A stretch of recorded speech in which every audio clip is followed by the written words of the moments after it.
nesta área para determinar se estes efeitos físicos não térmicos poderão ou não existir e, se existirem, quais são os limites que estes efeitos imporão em termos de exposição à radiação e se serão mais restritivos ou menos restritivos dos impostos pelos efeitos físicos térmicos.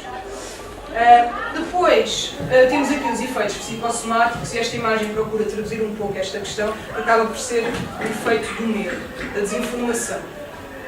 Uma forma simples de também vos explicar estes efeitos psicossomáticos é dar-vos um pequeno exemplo.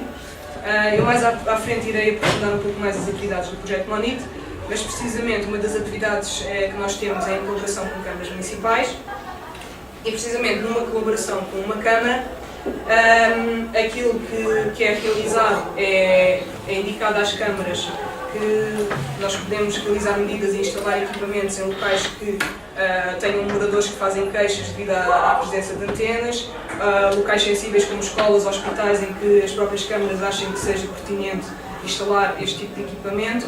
E então, numa colaboração com uma destas câmaras, havia uma situação de uma moradora que já tinha feito repetidas queixas à câmara, que desde que tinham colocado uma antena do outro lado da sua casa, já não conseguia dormir, tinha muitas dores de cabeça, sentia-se mal.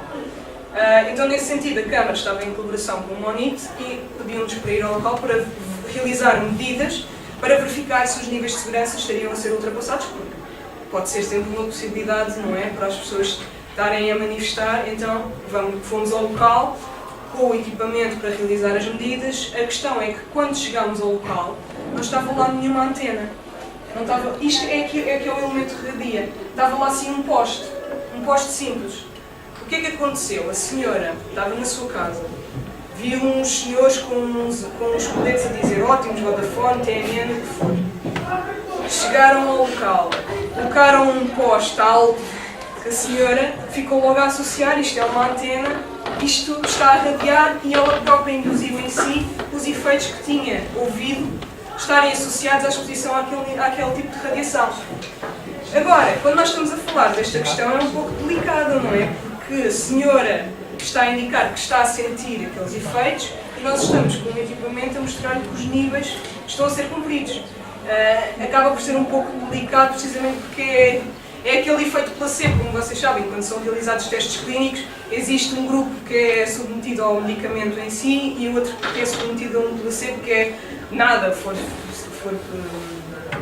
fisiológico, o que seja. Mas as pessoas, muitas vezes, naquele grupo que não estão a ser sujeitas àquele medicamento, manifestam melhorias. Isto acaba por ser sempre aquela questão psicossomática que nunca nos podemos esquecer quando estamos a falar destas questões de índole de saúde e lidando com o público em geral. Mas, então, quando nós estamos a falar dos efeitos da radiação nas radiofrequências, são estes os efeitos que estão a ser estudados e que estão a ser identificados. Então, quando nós estamos a falar do projeto MONIT, o que é que nós fazemos? Nós não somos médicos, não somos biólogos, nós somos engenheiros. Então, aquilo que nós fazemos é tomar uma perspectiva científica. Como eu vos disse, nós pegamos num equipamento de medida, como este que aqui vocês podem ver, vamos a um determinado local, realizamos as medidas e depois comparamos então com o limite de segurança que está estabelecido. Uma questão importante aqui que nós estamos a falar é que estes limites então não foram estabelecidos por engenheiros, estes limites foram estabelecidos sim pelos biólogos, pelos epidemiologistas, pelos médicos e foram estabelecidos por vários organismos internacionais que, com base na evidência científica existente, estabeleceram os limites com os quais nós comparamos os valores comuns. Estes limites não são iguais para toda a gente. Existe diferenciação, primeiro, em termos de tipo de exposição, se é uma exposição contínua ou se é uma exposição pontual. Por exemplo, uma exposição pontual é quando vocês pegam um telemóvel para fazer uma chamada. Uma exposição contínua é uma situação em que, por exemplo, tem uma antena do outro lado da casa, a antena está continuamente a emitir, vocês na vossa habitação acabam por estar com uma exposição contínua. Depois também existe uma diferenciação entre o tipo de pessoas, seja trabalhadores ou população em geral. E aqui eu pergunto, vocês acham que trabalhadores é qualquer pessoa que trabalha? Sim ou não? Que trabalhadores são estes que estão aqui identificados? É toda a área, não é? Tem instalação. São aquelas pessoas que, no seu dia-a-dia profissional, trabalham com fontes de radiação. Agora vou pedir à professora que não me voltem a intervir, porque senão quer dizer eles acanham-se, eles não respondem. Isto aqui também é um pouco para vocês interagirem um pouco comigo, senão para estar aqui só a desbobinar informação também, quase que não era necessário. Punhamos um vídeo na internet que fazia o mesmo propósito. Não tenham problemas em responder e dizer aquilo que acham. Então existe esta diferenciação. Mas vocês acham então os limites para os trabalhadores, que já vimos então que são aqueles que no seu dia-a-dia profissional lidam com fontes de radiação, acham que estes limites vão ser mais restritivos do que a da população em geral ou vão ser mais relaxados? Mais relaxados? E porquê? O trabalho dela é esse. Fica grave com esse trabalho. Então tu achas que é por uma questão de hábito? Não, é uma questão.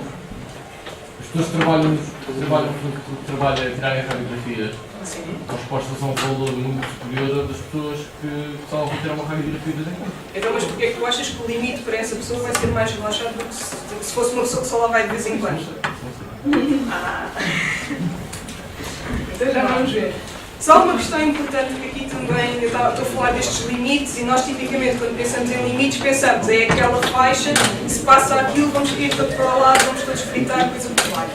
Não, estes limites, aquilo que acontece é que eles têm um fator de segurança de cerca de 50 vezes face ao valor a partir do qual realmente se identificaram efeitos na nossa saúde. Ou seja, existe aqui uma margem de segurança e por isso o facto dos valores medidos estarem acima não implica perigo. É antes um alerta para procurar então identificar o porquê dos limites estarem a ser ultrapassados e procurar então investigar a razão desse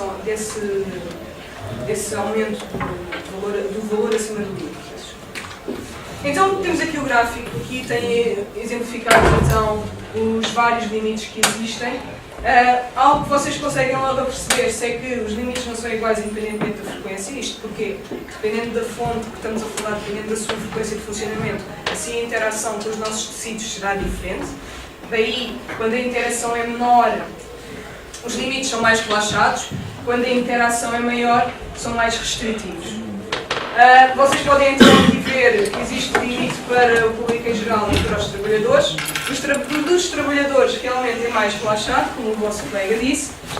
Ninguém me soube dizer porquê.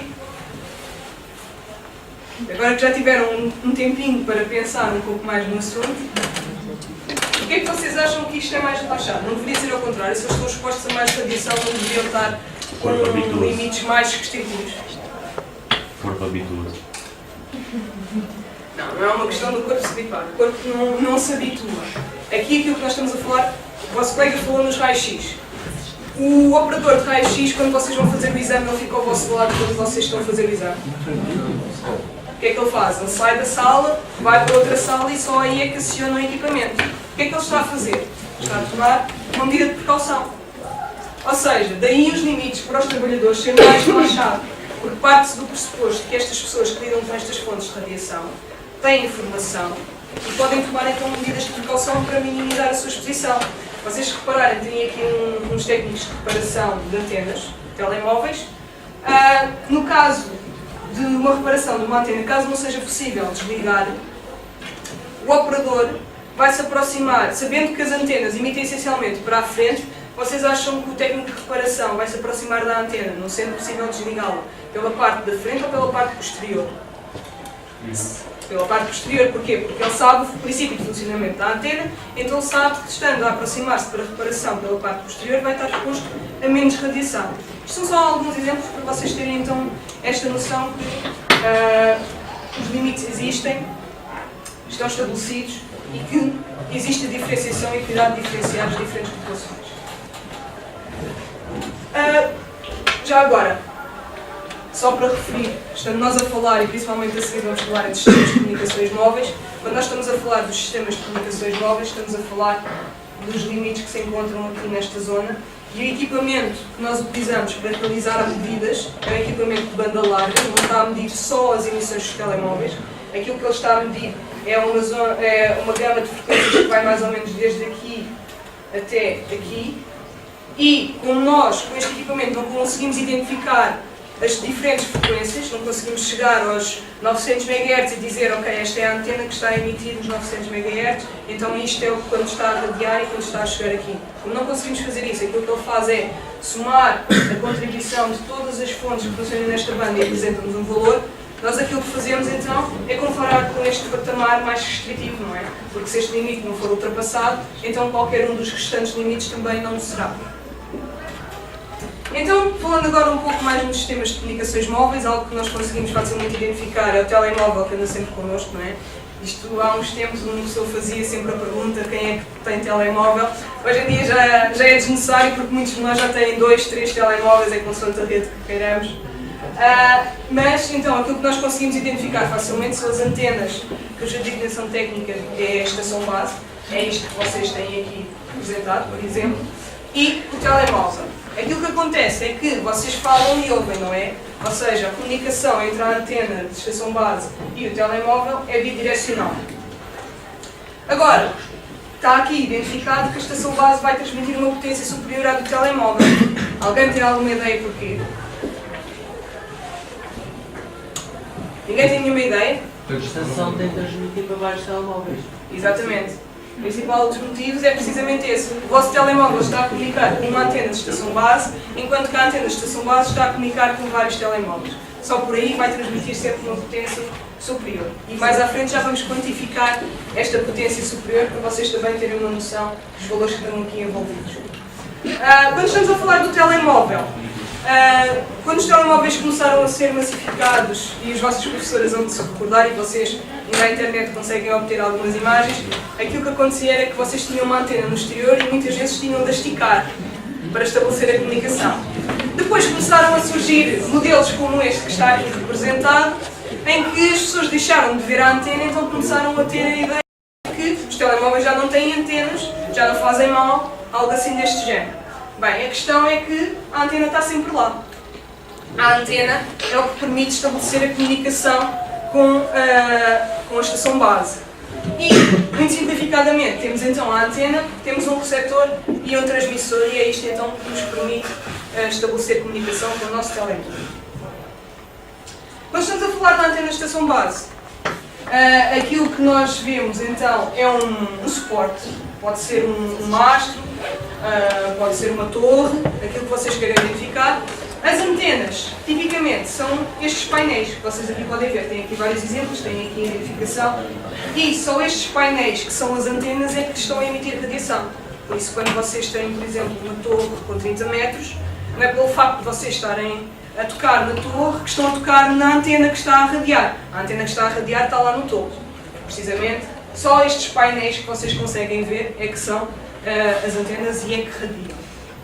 E vocês têm aqui então uma animação em que vos mostra de uma forma simplificada como é que estas antenas tipicamente radiam.